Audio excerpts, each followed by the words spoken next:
Today on the Daily Dose, the last Cape Horners. Majestic sailing ships had carried the world's commerce for hundreds of years, not to mention man's extraordinary capacity to wage war atop the world's oceans, until the first ocean-going steamship was launched in 1818. But it was not until the 1890s when improvements to steamship engine design made for a more efficient cargo carrier over short to medium trade routes, forcing the last of the great clipper ships to focus on long-distance trade routes to stay alive, or places where a lack of maritime facilities made it unprofitable for a steamship to operate. As the death knell was ringing on the age of tall ships,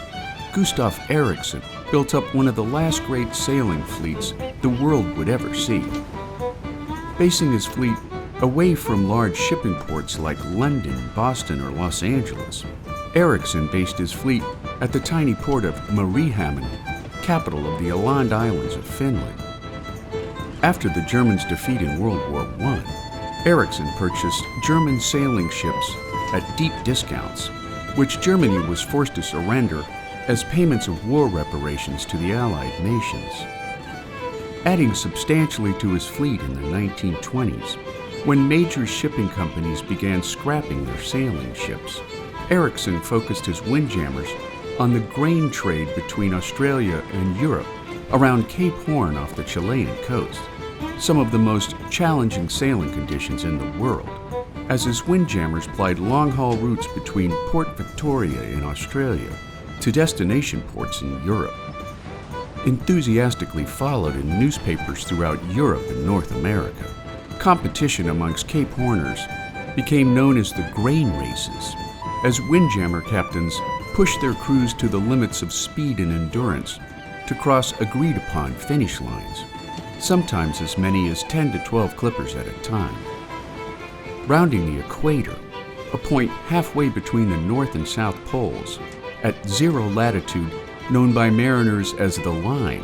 rookie sailors were routinely hazed and tarred to celebrate the loss of their sailing virginity during round-trip voyages that could keep a man at sea for upwards of 11 to 12 months at a time. World War II spelled the coming end of the days of clipper ships, when German torpedoes and mines took 8 of Erikson's windjammers, while still others were seized in foreign ports. Erikson tried to resurrect his sailing trade after war ended with the few ships he had left, but conditions had changed dramatically in an increasingly mechanized world. After his death in 1947, in May of that same year, the last of his windjammers sailed from Australia on their final voyages, ending centuries of man's passion to ride the wind. And there you have it, the last Cape Horners, today in the Daily Dose. If you like learning something new every day, subscribe to the Daily Dose on YouTube or sign up for emails at dailydosenow.com.